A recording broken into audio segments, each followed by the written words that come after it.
മുല്ലപ്പൂ വിപ്ലവം 2010 ടുണീഷ്യയിൽ തുടങ്ങിയിട്ട് അവസാനം ഈജിപ്തിലൂടെ കയറി യമനെ ബാധിക്കുന്നു, സിറിയയെ ബാധിക്കുന്നു, ലിബിയയെ ബാധിക്കുന്നു, അവസാനം ബഹ്റൈനിലെയും ബാധിക്കുന്നു.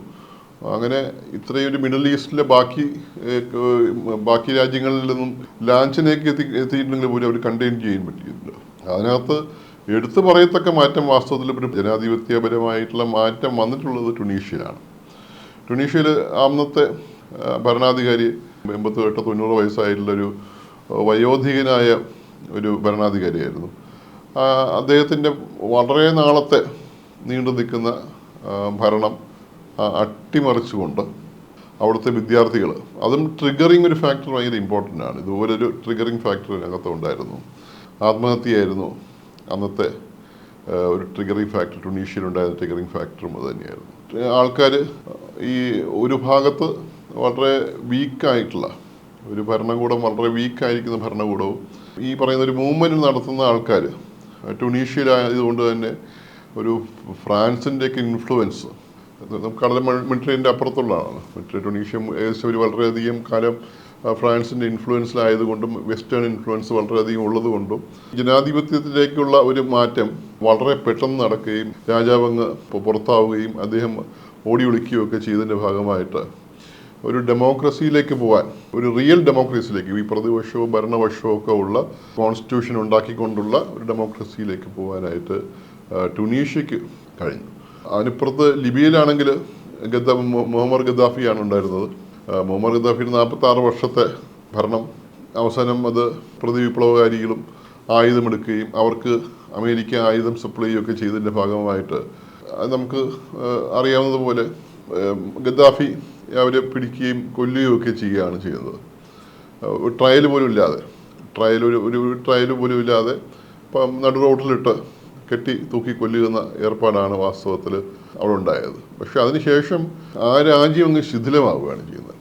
ഞാനത് ലിബിയയിൽ ആ ഒരു വിപ്ലവത്തിൻ്റെ കാലം മുഴുവൻ ഉണ്ടായിരുന്നതാണ്.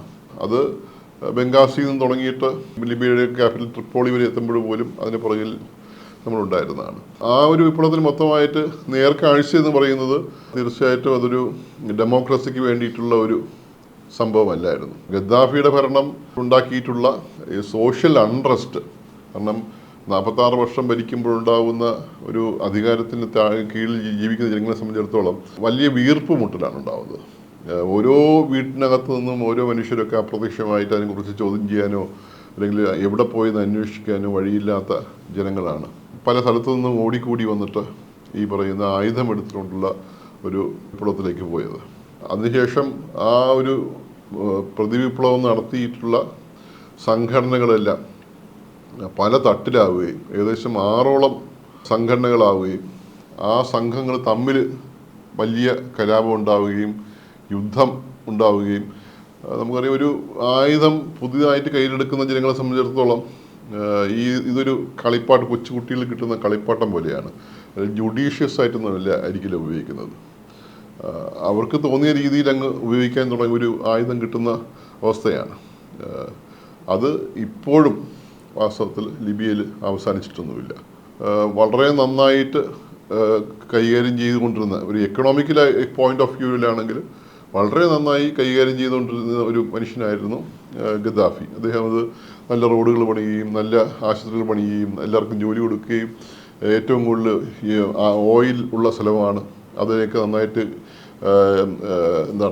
യൂട്ടിലൈസ് ചെയ്യുകയും ഒരു പാൻ ആഫ്രിക്കൻ യൂണിഫിക്കേഷന് വേണ്ടി പോലും അദ്ദേഹം വളരെയധികം മുന്നോട്ടിറങ്ങുകയും ആഫ്രിക്ക രാജ്യങ്ങളെല്ലാം ഒരു പരിധിവരെയെങ്കിലുമൊക്കെ ഒരുമിച്ച് നിർത്താനായിട്ട് അദ്ദേഹത്തിന് കഴിഞ്ഞു എന്നുള്ളതും സത്യമാണ്.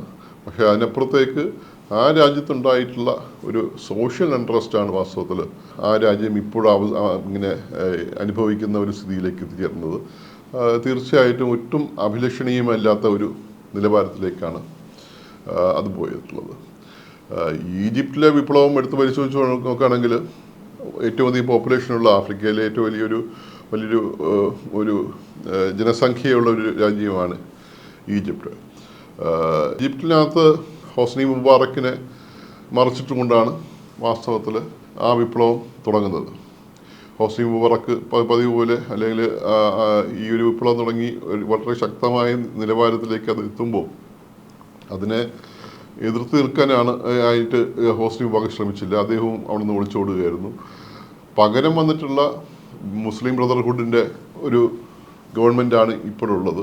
അത് ജനാധിപത്യപരമായിട്ടുള്ള മാറ്റങ്ങൾ കൊണ്ടുവരുമെന്ന രീതിയിലാണ് വാസ്തവത്തിൽ തുടങ്ങിയതെങ്കിലും ഇപ്പോൾ നമുക്ക് നോക്കുമ്പോൾ ഇപ്പോഴത്തെ പ്രസിഡൻ്റ് എടുത്ത് പരിശോധിക്കുകയാണെങ്കിൽ അദ്ദേഹം കഴിഞ്ഞ ഒരു പ്രാവശ്യമായിട്ട് നടത്തുന്ന ഇലക്ഷനിൽ 99% വോട്ടും കിട്ടിയിട്ട് ജയിക്കുന്ന ഒരു മനുഷ്യനായി മാറുകയാണ്.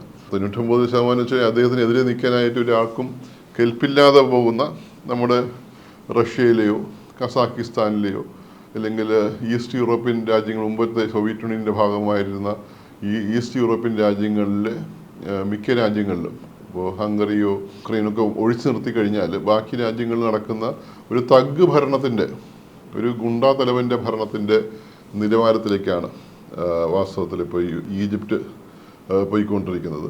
ഒരു പ്രതിപക്ഷം എന്ന ഒരു നിലയിലുള്ള ഒരു പ്രതിപക്ഷം വാസ്തവത്തിൽ അവിടെ ഫങ്ഷൻ ചെയ്യുന്നില്ല. ഇലക്ഷനിൽ പോലും ഇപ്പോഴത്തെ പ്രസിഡന്റ് പറയുന്ന ഒരു മനുഷ്യനെ വെറുതെ നിർത്തുകയും അയാൾ തോക്കാൻ വേണ്ടിയിട്ട് നിൽക്കുമ്പോൾ പോലും അയാൾക്ക് ജീവനിൽ പേടിയുണ്ട്. അങ്ങനെ നിൽക്കാൻ പോലും മുന്നോട്ട് വരാത്ത അവസ്ഥയിലാണ് അതുള്ളത്. എക്കണോമിക്കലായാലും വാസ്തവത്തിൽ ഈജിപ്റ്റ് വലിയൊരു മെച്ചപ്പെട്ട രീതിയിലൊന്നും അല്ല നിൽക്കുന്നത്. അതേസമയം പൊളിറ്റിക്കലായിട്ട് നോക്കുകയാണെങ്കിൽ അങ്ങനെ ഒരു ജനാധിപത്യത്തിൻ്റെ യാതൊരു പുതിയ ലാഞ്ചനയും വാസ്തവത്തിൽ അവിടെ എത്തിയിട്ടില്ല. സിറിയ ടോട്ടലി വേറെ കഥയാണ്. സിറിയയും യമനും എടുത്തു കഴിഞ്ഞാൽ അത് വളരെ വ്യത്യസ്തമായ കഥയായിരുന്നു. സിറിയയിൽ നമ്മൾ മനസ്സിലാക്കുന്ന ഒരു ഭാഗത്ത് അതിൻ്റെ ജിയോ പൊളിറ്റിക്കൽ ഇക്വേഷൻസ് വളരെ വ്യത്യസ്തമാണ്. ഒരു ഭാഗത്ത് സിറിയൻ ഗവൺമെൻറ്റിൻ്റെ സപ്പോർട്ട് ചെയ്തുകൊണ്ടിരുന്ന റഷ്യയാണ്. ആ റഷ്യ എടുക്കുന്ന നിലപാട്, അവരെടുക്കുന്ന പൊളിറ്റിക്കൽ നിലപാട് വാസ്തവത്തിൽ ഓയിലുമായി ബന്ധപ്പെട്ട്, അതിൻ്റെ കടത്തുമായി ബന്ധപ്പെട്ട്, പൈപ്പ് ലൈനുമായി ബന്ധപ്പെട്ട്, സിറിയയിലൂടെ കടന്നു പോകുന്ന പൈപ്പ് ലൈനുമായി ബന്ധപ്പെട്ട് അത് നടത്തിക്കഴിഞ്ഞാൽ റഷ്യയുടെ കച്ചവട താല്പര്യങ്ങൾ ശരിയാവുകയില്ല. കാരണം യൂറോപ്പ് മുഴുവൻ വാങ്ങിച്ചുകൊണ്ടിരുന്നത് റഷ്യയിൽ നിന്നാണ് വാങ്ങിച്ചുകൊണ്ടിരുന്നത്. പകരം ഇവിടുന്ന് മിഡിൽ ഈസ്റ്റിൽ നിന്നുള്ള കണക്ഷൻ പോയി കഴിഞ്ഞാൽ തീർച്ചയായും അവരുടെ മാർക്കറ്റ് ഇടുകയൊക്കെ ചെയ്യുന്നതുകൊണ്ട് ആ ഒരു ഭാഗത്തും, ടർക്കിയുടെ ഒരു വടംവലി വേറൊരു ഭാഗത്തും, അമേരിക്കയുടെ താല്പര്യങ്ങൾ വേറൊരു ഭാഗത്തും ഒക്കെ ആയിട്ട് ഞാൻ ഈ യുദ്ധം തുടങ്ങിയിട്ട് അതൊരു വളരെ എന്താ പറയുന്ന എക്സ്ട്രീമിസ്റ്റ് ആയിട്ടുള്ള നിലപാടെടുക്കുന്ന വിവിധ സംഘങ്ങളാണ്. എക്സ്ട്രീമിസ്റ്റ് എന്ന് പറഞ്ഞു കഴിഞ്ഞാൽ അവിടെ പിന്നെ ജീവിക്കാൻ പറ്റാത്ത നിലവാരത്തിലേക്ക് സിറിയൻ കൂപ്പുകുത്തുകയാണ് ചെയ്യുന്നത്. ഏത് രംഗം എടുത്തു കഴിഞ്ഞാലും ആലോചിക്കാൻ പറ്റാത്ത നിലവാരത്തിൽ വളരെ നല്ല ഒരു രാജ്യം, നന്നായി പ്രവർത്തിച്ചുകൊണ്ടിരുന്ന രാജ്യം, ഈ വിപ്ലവത്തിൻ്റെ ജനാധിപത്യപരമായിട്ട് യാതൊരു അംശവും അതിനകത്ത് ഉണ്ടെന്ന് എനിക്ക് തോന്നുന്നില്ല. പക്ഷേ ഈ പൊളിറ്റിക്കലായിട്ട് നിൽക്കുന്ന മറ്റ് രാജ്യങ്ങളുടെ ഇൻഫ്ലുവൻസിൻ്റെ ഭാഗമായിട്ട് അത് ഛിന്ന ഭിന്നമാവുകയും ഇപ്പോഴും പരിശോധിച്ചു കഴിഞ്ഞാൽ അങ്ങനെ ഒരു എക്സ്ട്രീമിസ്റ്റ് റിലീജിയസ് നിലപാടുള്ള ആൾക്കാരുടെ കയ്യിലേക്ക് വാസ്തവത്തിൽ ആ ഒരു സിറിയ എത്തുകയും എപ്പോഴെങ്കിലുമൊക്കെ അത് രക്ഷപ്പെടുമോ എന്ന് ചോദിച്ചു കഴിഞ്ഞാൽ പറഞ്ഞ ഇറ്റ് ടേക്സ് ലൈക്ക് ഡിക്കേഡ്സ്, എത്രയോ ദശകങ്ങൾ കഴിഞ്ഞാൽ ഒരു പക്ഷേ രക്ഷപ്പെടാൻ പറ്റുമെന്ന അവസ്ഥയിലാണ് ആ രാജ്യമുള്ളത്. യമനിലെ കാര്യവും വ്യത്യസ്തമല്ല. യമനിൽ ഈ പറയുന്ന ഇക്വേഷനകത്ത് തീർച്ചയായും സൗദിയുടെ ഒരു ഇൻഫ്ലുവൻസ് ഭയങ്കരമായിട്ട് വന്നിട്ടുണ്ട്. അതിനകത്തുള്ള ഇസ്ലാമിക് സെക്സ്റ്റിൻ്റെ, അതായത് വിവിധ സെക്ഷൻസ്, തീസിന് ഭാഗമായിട്ടോ അല്ലെങ്കിൽ ഷിയ സുന്നി ഭാഗങ്ങൾ തമ്മിലൊക്കെ ആയിട്ടുള്ള വളരെ വ്യത്യസ്തമായിട്ടുള്ളൊരു കോമ്പിനേഷനുള്ള സ്ഥലമാണ് യമൻ. അവിടെയും ഈ പറയുന്ന ഒരു വിപ്ലവം ഇൻഫ്ലുവൻസായിട്ട് വന്നെങ്കിൽ പോലും അത് മറ്റ് രാജ്യങ്ങളുടെ ഇൻഫ്ലുവൻസിൻ്റെ ഭാഗമായിട്ട് അതിന് ഭരണകൂടങ്ങൾ പിടിച്ചെടുക്കാനുള്ള ഒരു ശ്രമമായിട്ട് മാത്രമേ നമുക്ക് കരുതാൻ കഴിയുകയുള്ളൂ. ബഹ്റിനിലാണെങ്കിൽ അതിനെ മുഴുവനായിട്ട് തന്നെ, ബഹ്റിനിൽ അത് അവിടുത്തെ വിദ്യാർത്ഥികളെയൊക്കെ ഒരപ്പം തന്നെ പറഞ്ഞ ജയിലിലടക്കുകയും അത് വളരെ നേസൻ്റ് ആയിട്ടുള്ള സമയത്ത് തന്നെ അതിനെ നശിപ്പിക്കുകയും ചെയ്തിട്ടുണ്ട്. അത് അവിടുത്തെ ഗവൺമെൻറ് തീർച്ചയായും ഒരു പ്രോ US സംഭവമായി തന്നെ ഇപ്പോഴും നിലനിൽക്കുകയാണ് ചെയ്യുന്നത്. ഇപ്പോൾ നമ്മൾ പറയുന്ന മുല്ലപ്പൂ വിപ്ലവം മൊത്തമായി പരിശോധിച്ച് നോക്കുമ്പോൾ ഓരോ രാജ്യത്തും വ്യത്യസ്തമായിട്ടുള്ള കാരണങ്ങൾ കൊണ്ടാണ് ഉണ്ടായിട്ടുള്ളത്.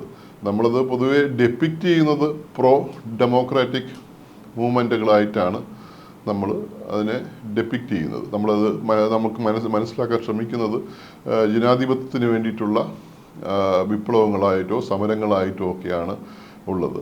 പക്ഷേ എല്ലാ രാജ്യത്തും അങ്ങനെ അല്ലായിരുന്നു.